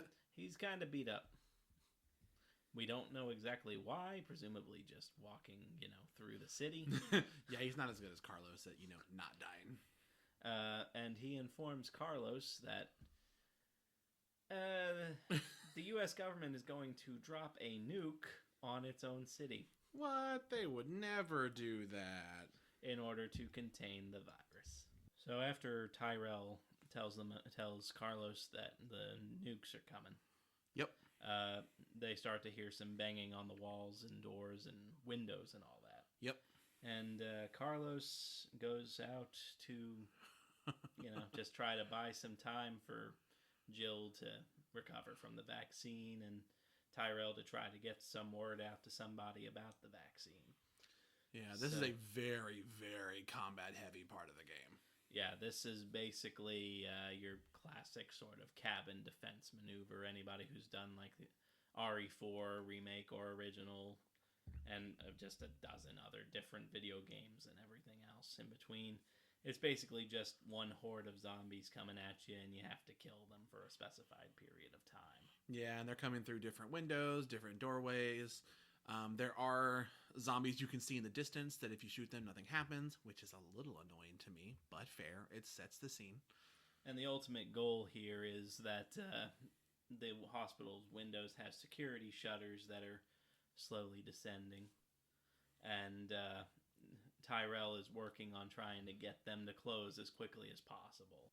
So yeah, you defend for a while, and then eventually the power goes out, and then Tyrell tells you about a doorway in the back of the room you're in where, hey, you can go in there and turn the power back on. As you go towards that doorway, bam, Hunter Alpha busts out. You kill him, very, you know, as you do. And then you go in, there's some more supplies in there. You can hit the I think it's like a fuse box or a breaker. It's a light switch. Oh. Well, that's anticlimactic. So you flip the light switch, and then you get the power back up. It's one of those fun push ones. Oh my god, still a light switch. But that basically somehow sets the power back on. And then at that point, the shutters begin to go back again. You continue to fight through everything and defend. You'll get a couple more Hunter Alphas, and then you'll even get a few more of those tentacle head zombies that come on through. And eventually you'll get to the point where you have to take some C4, put it up against a pillar to try to stop the main horde coming through the main doors of the hospital. Yep. You finally get through it. You have succeeded. And this is where Carlos tells Tyrell, hey, try to get into contact with the government, tell them there's a vaccine. I'm going to go down into the facilities underneath the hospital and try to recover it so that we can start mass producing this thing once we get out of here. Yep. So Carlos takes off, and we have our final character shift of the game. Yep. You get another little first-person dream sequence here as you transition back into Jill, where Carlos comes in, tells her everything's over, and then he goes zombie and attacks Jill. And then that's when Jill wakes up from her T-virus-induced nightmares. And Tyrell tells her, you know, hey, Carlos saved you. He's gone to try to get the vaccine. Government's going to nuke the place, but we got to get out. He's gone, but I'm still here. Yeah, so then you keep going on, and then you get to a section where it's a fuse box puzzle. You try to take a lift, it doesn't work, fuses are blown, and you got to go through this kind of annoying area and find different fuses to put in the fuse box, make the lift work. And during this time, of course, you have your various encounters with dogs, zombies, and you get another new enemy type added in, the Palehead. Yeah, they're not like extremely dangerous. They're just weird. They're regenerative, so they can take a hit and they just keep coming back unless you deal enough damage to knock them over completely. Yeah, and yeah, technically you do see them in the DLC missions for Resident Evil 2, but they don't appear inside of the canon story for Resident Evil 2. So this is the first official appearance of the Palehead. Yeah, they're also, for me, they're very reminiscent of, in Resident Evil 4, you've got the Regenerators. Yeah. So the pre-Iron Maiden versions of the Regenerators. Kind of similar concept, just very regenerative abilities. They move very slowly towards you. They look creepy. Yeah, they could be, you could make the argument that they're of the same cloth. Yeah. Two sides of the same coin kind of thing. They're very much similar to the Regenerators, which is interesting given some information that we find out. I was about to say the connection between the Plaga and the Nemesis. Yeah. So you go through, you collect these fuses, fight the enemies, you go up the lift after you've repaired it, and you read a file about how Nikolai's been keeping track of all of the night's events. So you finally know what Nikolai's been up to. He's just been observing and logging everything that's happened with Jill and Carlos and the Nemesis, because whoever he's working for wants data. Yeah.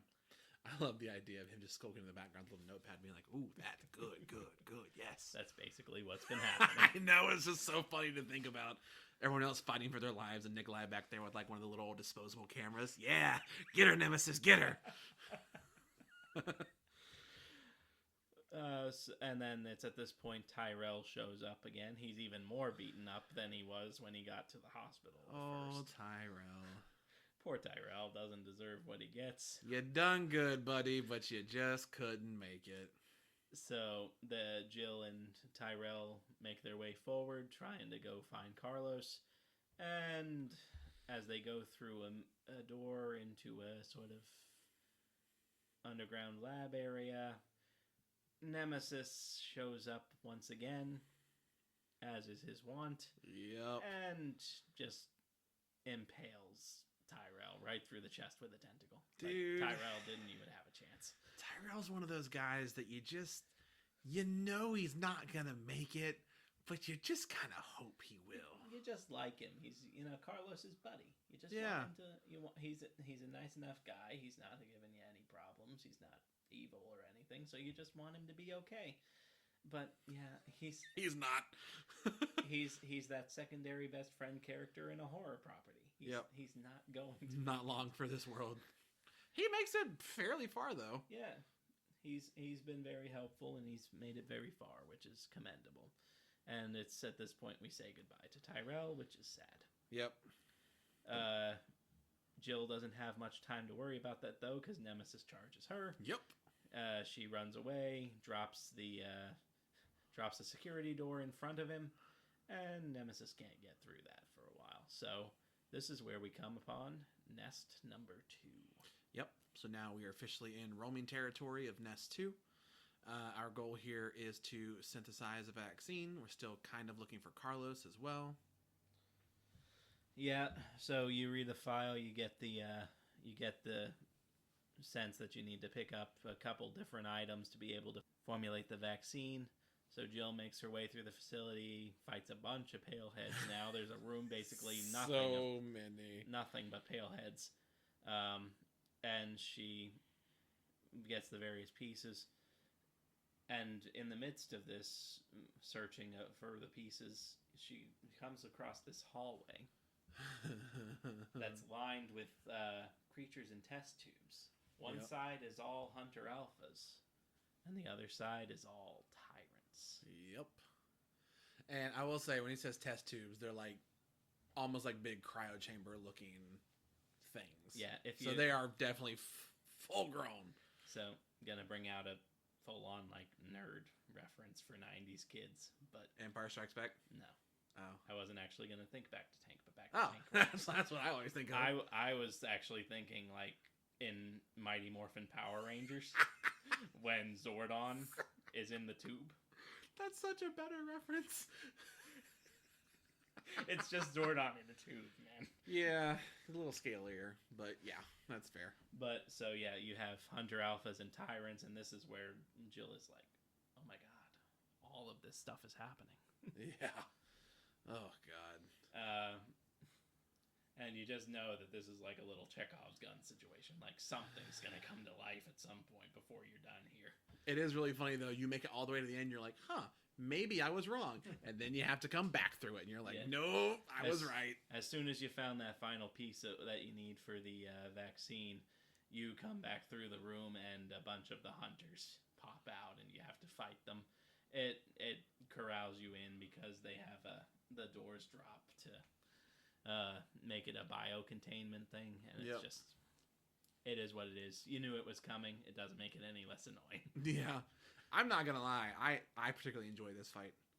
Yeah. It's like long hallway-ish with the way that the thing is set up, which for something that moves that fast really works well for them, but it's just wide enough that you can avoid them or make them run into each other enough that it's challenging but fun. I enjoy this. Yeah, that's fair. That's fair. So you defeat them, you go through, you create the vaccine sample. Yep. And you actually have it on your person. And to what should our wondering eyes appear but a nemesis tentacle coming down and just wrapping around Jill's neck. Yeah, he is the gift that keeps on giving. Just kind of lassoing her. And I as much as I enjoy this game, there's this one moment in this cutscene that is just insane and nobody should have ever allowed to happen, and it's Jill taking a knife and literally stabbing at her neck. Okay, yeah, that's fair. To try to get the Nemesis tentacle off. Like, come up with something different, Jill. I love if Nemesis is like, if I just move my tentacle at the right moment, she'll take care of my problem for me.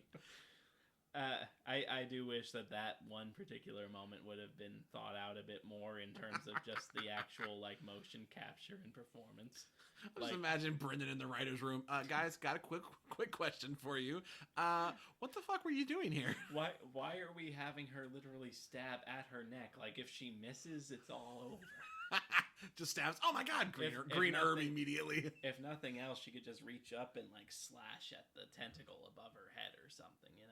I mean, that's easy for me to say. I'm not the one being strangled. But well, see, in 20 years when they remake this game, we'll make sure to bring that point up to them. Okay, great, thanks. The remake of the remake. Got it. But anyway, that gets Jill free. She runs off through another ventilator system. She gets into it's hard to describe. I guess it's kind of like it's almost like a furnace area, but it's not a furnace area. Yeah, it's one of those things where you can tell it was designed to look cool, but as far as like what purpose it specifically serves, kind of hard to tell. Yeah, there's just a bunch of these. There's a bunch of tanks that are just kind of lining this grated hallway area, and Nemesis comes through again. Wraps around Jill's ankle this time. She's trying to crawl away. Eventually she turns around, shoots one of the tanks, it blows up, gets Nemesis out of the way for a little bit.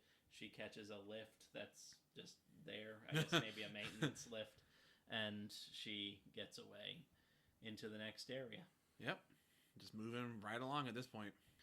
Yep, because now we're going to go into a little safe room area that preps us with a bunch of flame rounds. Yep. For our grenade launcher. Can't possibly imagine what that could be foreshadowing. Well, clearly it's telling us whatever we need them for. We need flame rounds. Yeah. It's definitely, I will say Resident Evil and Doom are always the game series I think of where you're like, oh man, I found a lot of like health and ammo in it. Oh no. What's right around the corner? It's always nice when the game tells you, hey, we're giving you all this stuff. Something big's about to go down. It's like the game just slowly pushes the typewriter towards you. You might need this. Yeah. And so you go through the door from this little save room area, and you're in this giant industrial acid pit. Yep. Because that's what we're just doing now. Well, it said in a file that. I swear to God, if you don't stop grinning at me when you say in a file, I'm sorry. you make it sound like I don't know how to read. No, that's not what I'm implying. I'm implying that you just kind of breeze through half of the story. Yeah, I'm too busy having fun. Part of the story is part of the fun. I'm too busy shooting zombies. For the record, these files, when we did our speed run and I crushed you, this is why. I'm good at going. Anyway, the file specifies that Umbrella has been using these various experiments for a while. They've created a bunch of different tyrant variations and everything else, just experimenting and trying to perfect the situation because, Umbrella's making bioweapons. They want them to be good. What a shock. So whenever one isn't working properly, they just say, hey, throw it in the acid bath and make sure it dissolves completely. I'm not joking. That is exactly. I know. It's just funny. They're like, is it messed up? Yeah. Next. Like, Umbrella truly is the most mustache-twirling villain company out there. I love it. And so that's what the purpose of this pit is for. And Jill's trying to escape, and Nemesis just comes through the wall because Nemesis just keeps on trucking, as we've said before. Yep. And destroys the little catwalk stairs that she's on, and he falls down into the pit. She's dangling from the staircase, and Nikolai shows up. Oh, yeah, I forgot about him. And this is where Nikolai gives his little speech about liking money. That's the whole speech. He's just like, I like money. Give me the vaccine. Well, Jill drops the vaccine. He picks it up, and then he, crushes her fingers. Douche. making her fall. What a douche. Because he wants to sell the fight data between her and the Nemesis to make more money. Mm-hmm. And maybe if he makes enough money from that, he doesn't need the vaccine, so he'll give it back to Jill. Sure he will. Sounds like something a true villain would say. But then you go on to have another fight with Nemesis. It's very similar to the Clock Tower fight. Yeah, I was going to say, I really like how this one is literally just a bigger, more expansive version of the earlier fight.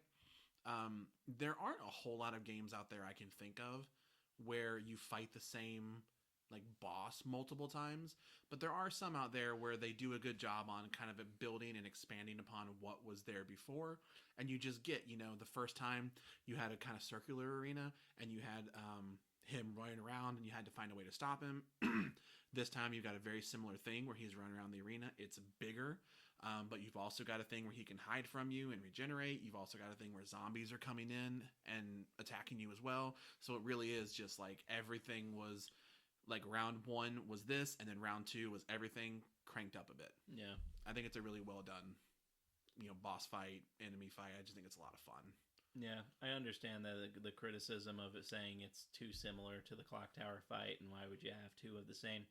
But I think there is enough variation between adding the zombies and other creatures depending on your difficulty level that you play at, and then having the added bonus of, if he hides behind one of these acid tanks, you can hit the acid tanks and stun him and bring him out. Yeah. And stuff like that. Eventually you defeat Nemesis. Carlos is there to help. He drops a crane. Nemesis is finally dead. He drops a crane, lifts Jill out of the pit, and they unload all of the acid onto Nemesis. Woo! So yeah, this should be the end of Nemesis, it's right? the end of Nemesis. We're never going to see him again. Absolutely not. And now we just need to catch up to Nikolai and get the vaccine, and everything will be happy and hunky-dory and save the day. We're going to have one particular listener who's going to put in the comments and be like, you guys lied about him being dead 44 times. Well, the game lied to us about him being dead 43 times. I'm glad we're calling out the listeners, Brad. That one guy. Because I would be that one guy. Oh, I know you would. So Jill, after being lifted out of the pit by Carlos, goes through the door. She runs through a very open space. Can't imagine that's going to be important later. With a balcony around it. She runs down the balcony, goes through a door, runs into Nikolai. They have a little standoff, a little back and forth. She calls him a son of a bitch, you know. What a shock. And this is where, and then it gets interrupted. Hold on. And then, right as everything's about to come to a head, it gets interrupted because guess who's back? Back again. I was like, back again. Guess who's back? But Nemesis. Except he's mutated again. Yep, he looks even worse. The acid has made him into just this massive slug. Yeah.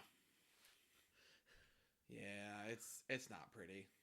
Like when we gave a decent, he looks like a dog. Oh, he's fast. Now he's just not. He's just a slug. He's ugly. And I love the face that Jill makes here because it's just, come on. What else do I possibly have to do? And Nikolai just kind of basks in, isn't it beautiful? Isn't it wonderful? Look at this thing. It's definitely not any of those things at all. So Nikolai serves Jill up to Nemesis once again. Jill tells Carlos to go after Nikolai to get the vaccine while she engages in the final battle. And boy, what a final battle it is. Yeah, once Nemesis gets in there, he kind of just parasitically globs onto the side walls. The side walls of everything around him, and he mutates into this giant face with five arms. Big wing-looking things. Yeah. Dude, it is a sick freaking design, man. It's pretty metal. I won't lie to you. It is awesome. There is one thing in particular about this fight that I like as well, is that some games have a tendency to have abnormally large creatures move very fast. This Nemesis doesn't. He's very big, and they kind of make him move a bit slower. And one thing in particular is when he's falling forward, he falls slow, and it makes it kind of scary. Yeah. There's a bit of realism behind it. The design is epic. The fight is really cool. The laser gun's a bit Deus Ex Machina for me.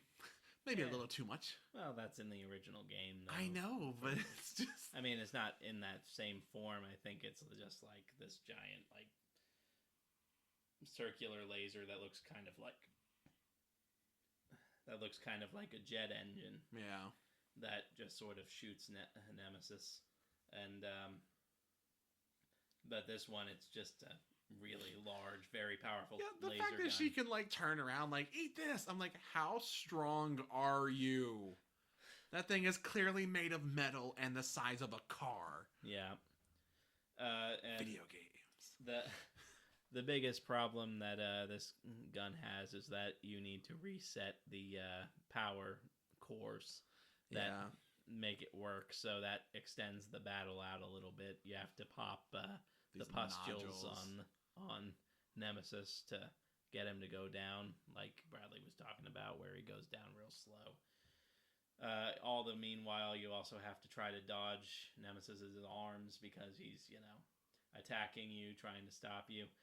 And on the harder modes, it is almost insane to try to get through this fight because he literally can stun lock you with how quickly he's moving. If you're not dodging everything, you got to get real used to the patterns. Yeah, it takes a little while.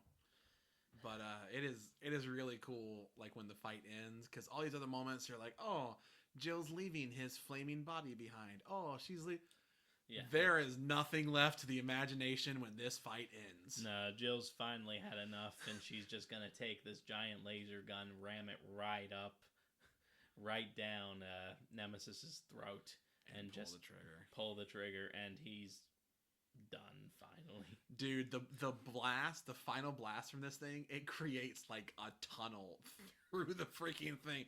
It is this huge freaking blast.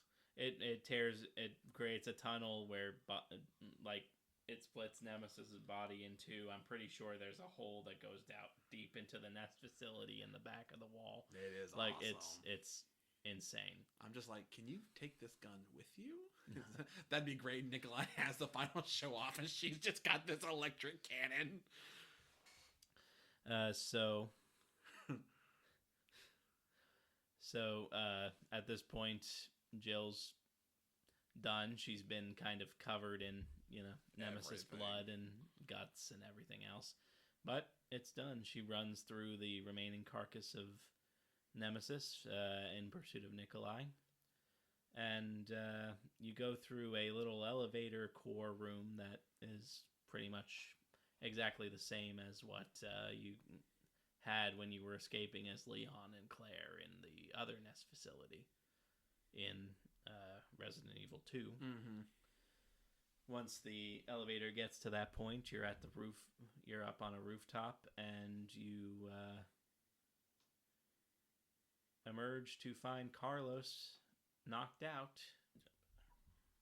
Nikolai gets the upper hand for a minute, monologues a little bit for what he's doing. What a villain. He shoots the vaccine capsule right in front of Jill, so basically just ruins everything that Jill was planning to do. Yeah. Carlos wakes up, comes to, and starts to, just full on bare knuckle fight Nikolai. It's fairly impressive. Carlos gets the upper hand and is subduing Nikolai enough for Jill to be able to shoot Nikolai. Although Carlos is really willing to take a bullet in the scenario. I just love that. Jill, shoot him. Pulls out electric cannon. Hold him steady. Whoa, wait a minute. And so Jill shoots Nikolai, gets the upper hand. She and Carlos get into the helicopter and leave Nikolai to his fate with the nuke. Yep.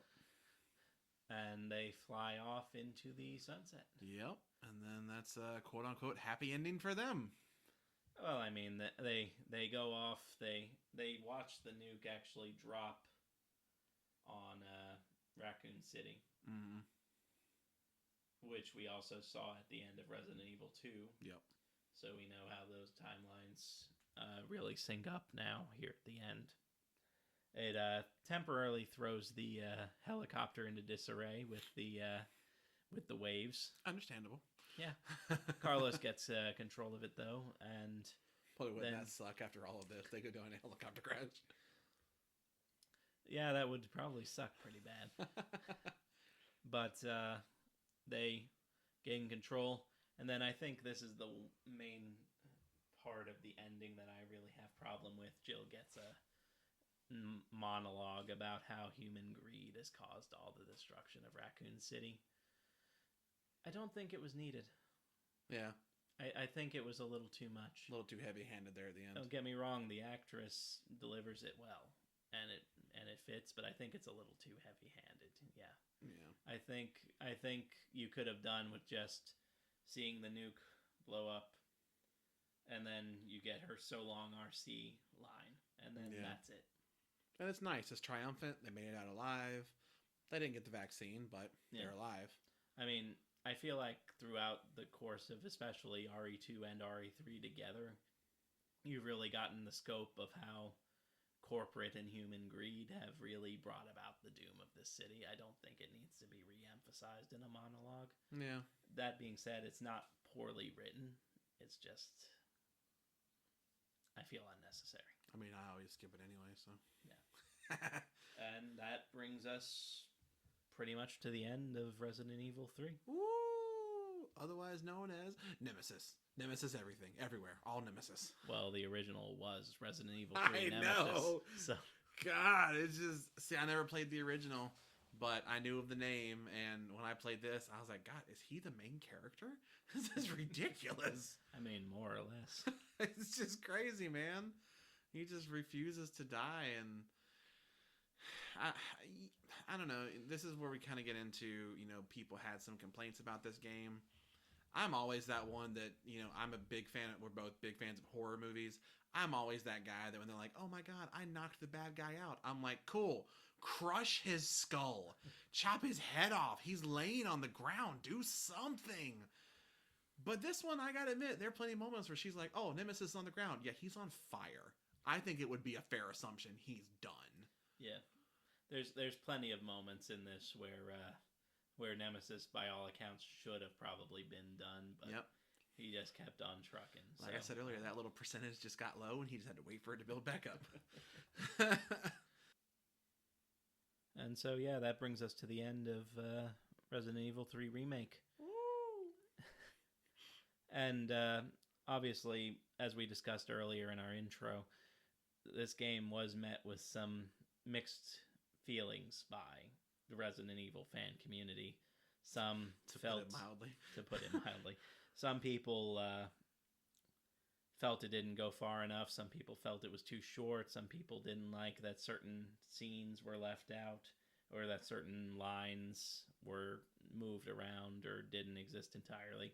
Yeah. I know during the clock tower fight in the original, I guess there was a whole dream sequence after Jill got infected that took place inside of the clock tower. Or something, which people really liked and were really upset to. We really needed another dream sequence. People really wanted it. And I get that argument to an extent, but at the same time, this is a remake. The purpose of a remake isn't to tell the exact same story. Yeah. Every time. At least not in my opinion. I feel the same way. If you do a shot-for-shot remake with just new graphics, I mean, ultimately that's what some people are going to want. Yeah. But to me, it just doesn't make sense to me to do that. It'd be like with that 1998 remake of Psycho. That's exactly what I was thinking of, the shot-for-shot remake with like different people. You can do exactly the same thing, exactly the same time, and it's just not going to work every time. Yeah. And again, I didn't play the original Resident Evil 3, so I don't have that nostalgia factor, and I don't have the factor of knowing what I may have been missing versus what wasn't missing. I understand the feeling of it being short, but at the same time, RE2 I feel like isn't really that much longer, significantly. See, the only thing with the two that I can say that RE2 has is you have scenario A for both characters, scenario B for both characters. That, if you look at it in like that way, you're like, yeah, this game is significantly longer. Sure. But I think also in that scenario, it's my understanding that a good chunk of what happened in Resident Evil 2 original was also cut or just redone. Yeah. In certain ways for the remake too. Oh yeah, it was definitely not like the shot for shot. So I just wonder why, when the two games had similar issues and similar concerns, why was 3 met so much worse than 2? Because I've not heard any significant criticism of 2 outside of maybe the criticism that I have where the A and B scenarios don't really match up with one another. They all run basically the same plot line through everything. Yeah, I don't know. I know that you and I outside of the channel have had a few conversations before, and I've thought about it a lot about when do you get into the difference between a reboot and a remake. Yeah. Sometimes you do have games like, honestly, I think of like the Master Chief Collection, where a lot of that stuff was really just bringing those graphics into a new setting, a lot of the same lines, same action, same everything, and it's cool. But then you do have a situation where you have maybe Resident Evil 2 to the remake of Resident Evil 2, where you have significantly larger frame of time between the two, where do you just bring the graphics up and leave it as is, or do you take some liberties? Do you really make a new game? Yeah. The only thing I can think of between 2 and 3 is that 2 was the first Resident Evil game to do that big of a difference. 1 certainly had some improvements, but 2 was the one that really, I feel like, started the current era we are in right now of the Resident Evil engine remakes. And maybe people were just so impressed at what was done with 2 that they're like, this is great. But then when they did pretty much the same thing with 3, maybe it just didn't hit the same way. Yeah, that's possible. I don't know. I'm going to say everyone's opinion is valid. Everybody's perfectly welcome to like or dislike something. I'm not saying that I know everything or that I'm the bastion of whatever is good and whatever is not. That's not my place, and that's not anybody's place. Yeah. Everybody's gonna have their subjective opinions about something. So, personally, I think that this is a good game. I enjoy it. Yeah. I thoroughly enjoyed playing it over and over. I think the writing and the acting are excellent. I think the story is well thought out and well produced. But I can understand the criticisms of where other people are coming from. I just don't think it detracts as much as some people have made it out to. Yeah. I will say I have come across a kind of surprising number of Resident Evil fans that played the same ones I did, that played 2 and then 4. Yeah. They didn't play anything in between. Like I have jokingly told people before that I'm like, yeah, I played 2 and then I skipped 2 games and then I played 4. And they're like, oh my god, me too.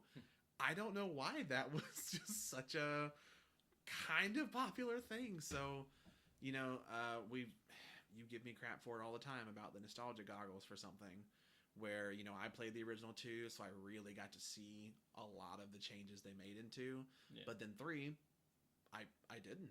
Yeah. I still like 3. I still think it's a good time. I personally think 2 is just flat out better. I personally enjoy it more. I think it's a better game. But I didn't play the original 3, so I'm not super set in my ways. I wouldn't have noticed a dream sequence missing. No. I don't really get it. I agree ultimately that 2 is a better game and 2 is a better experience overall.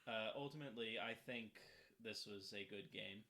Yeah. I think it was well made. I think it was a well-told story. I liked the aspects they brought in sort of bringing about like the plaga and the parasites and everything else into it. I like how they sort of expanded on Jill's character and really gave us a sense of what she's got going on post-mansion incident. And it's going to be interesting to see how they move forward with her character, not just in any potential new games, but even the presumed Resident Evil 5 remake that's going to be coming up. Oh, yeah. So I'm so excited. I'm so excited. But, of course, hopefully we'll see a Code Veronica remake before that. You've never played the original Code Veronica. So I just want the 5 remake. Like, just do that first, then do Code Veronica. Just do 5 first. You need to have Code Veronica, though. Just do 5. Code Veronica is crucial to Wesker and Chris's story leading into 5. I just want to play 5. Well, that was our take on Resident Evil 3. We hope you guys enjoyed it.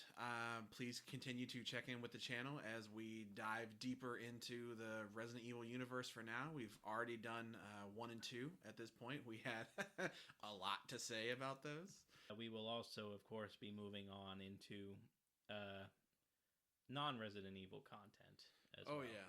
This is just the starting point for us. We've got plenty of plans to move on to movies and TV shows. We've got plenty of ideas on the table to come up with, and we hope you'll keep on listening with us. Yeah, also, if you guys happen to have any kind of ideas for things that you would just like to hear 2 old guys talk about, let us know. We're not actually that old. I made it sound like you laughed. I was like, I feel old on the inside, but we're not that old. Yeah, absolutely. If there's something you'd like to hear us talk about, we can certainly add it to the list. Yeah. To be looked at a later date. Yeah, it's always fun to add stuff to the future of the channel. Absolutely. But yeah, for now, I'm Bradley. And I'm Brendan. And this has been Story Proof.